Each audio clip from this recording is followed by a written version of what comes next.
नमस्कार। Apple platforms के लिए ऐप्स बनाते वक्त एक बहुत ही आम प्रॉब्लम सामने आती है। जैसे ही ऐप बंद करते हैं, सारा डेटा गायब हो जाता है। आज हम इसी पहेली को सुलझाएंगे कि कोर डेटा में डेटा को परमानेंटली यानी हमेशा के लिए सेव कैसे किया जाए। तो चलिए शुरू करते हैं। तो सबसे पहले उस आम समस्या को समझते हैं जो कोर डेटा के साथ काम करते समय अक्सर डेवलपर्स को परेशान करती है। ये शुरू में थोड़ा कंफ्यूजिंग लग सकता है, लेकिन यकीन मानिए इसका समाधान बहुत ही सीधा है। जरा सोचिए, आपने अपने ऐप में बड़े करीने से नए यूजर्स या आइटम्स जोड़े, सब कुछ बिल्कुल सही चल रहा है, लेकिन जैसे ही ऐप बंद करके दोबारा खोला, सब कुछ गायब। सच में ये बहुत निराशाजनक होता है ना? पर अच्छी खबर ये है कि इसका एक बहुत ही सिंपल कारण और उससे भी सिंपल समाधान है। तो इसका राज ये है, जब भी हम कोर डेटा में कोई बदलाव करते हैं तो वो सीधे डिस्क पर सेव नहीं होता।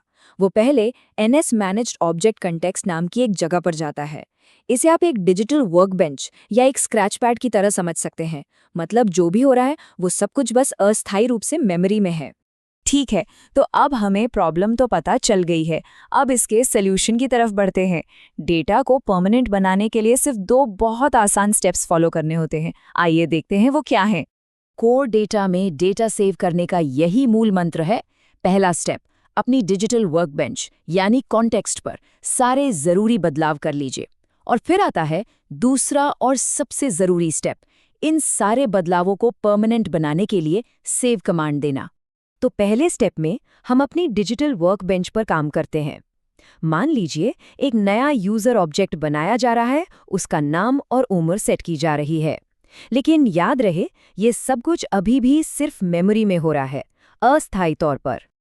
और यहीं पर असली जादू होता है। जब सेव मेथड को कॉल किया जाता है, सिर्फ तभी कोड डेटा हमारी वर्कबेंच से सारे बदलावों को उठाकर परमानेंटली डिस्क पर लिखता है। इस एक कमांड के बिना हमारी सारी मेहनत बस अस्थायी ही रह जाती है। अब सवाल ये उठता है कि ये सेव कब करना है और कैसे करना है।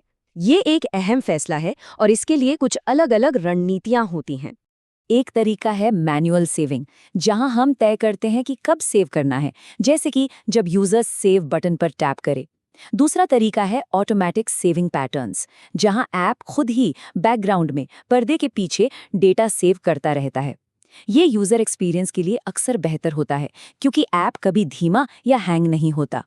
चलिए अब एक थोड़ी एडवांस तकनीक की बात करते हैं, जो बड़े डेटा के साथ काम करते समय बहुत काम आती है। बैकग्राउंड में सेव करना। सोचिए, अगर ऐप एक साथ बहुत सारा डेटा सेव कर रहा है तो वो कुछ सेकंड्स के लिए रुक सकता है ना? फ्रीज हो सकता है। इसे ही मेन थ्रेड का ब्लॉक होना कहते हैं। इससे बचने के लिए हम न्यू बैकग्राउंड कॉन्टेक्स्ट का इस्तेमाल करके ये सारा भारी काम एक अलग बैकग्राउंड थ्रेड पर डाल देते हैं। इसका नतीजा, यूजर इंटरफेस हमेशा मक्खन जैसा स्मूथ चलता रहता है। एक बात गांठ बांध लेनी चाहिए, कोर डेटा कभी भी अपने आप कुछ भी सेव नहीं करता। हमें उसे साफ साफ बताना पड़ता है कि कब सेव करना है। तो आखिर में आइए कुछ बहुत ज़रूरी रिमाइंडर्स पर एक नज़र डालते हैं। ये एक चेकलिस्ट की तरह काम करेंगे ताकि डेटा हमेशा सुरक्षित रहे और हम आम गलतियों से बच सकें। एक मजबूत और भरोसेमंद ऐप बनाने के लिए इन 3 बातों का हमेशा ध्यान रखें। पहला, सेव करते समय अगर कोई एरर आए तो उसे ठीक से हैंडल करें। दूसरा, अगर आप चाइल्ड कॉन्टेक्स्ट इस्तेमाल कर रहे हैं तो उनके बदलावों को पेरेंट कॉन्टेक्स्ट तक पहुंचाना न भूलें। और तीसरा, सबसे आखिर में, मेन कॉन्टेक्स्ट को भी सेव करें। अगर इस पूरी बातचीत से सिर्फ एक बात याद रखनी हो तो वो ये है, हमारे किए हुए बदलाव तब तक अस्थायी हैं जब तक हम सेव को कॉल नहीं करते। यही कोर डेटा में डेटा बचाने का सुनहरा नियम है। तो अब जब ये पता चल गया है कि डेटा को मजबूती से और भरोसे के साथ कैसे सेव किया जाए, तो संभावनाएं अनंत हैं। ये ज्ञान ज्यादा शक्तिशाली और भरोसेमंद ऐप्स बनाने की ताकत देता है। तो इस नई शक्ति के साथ अगला शानदार ऐप क्या बनने वाला है?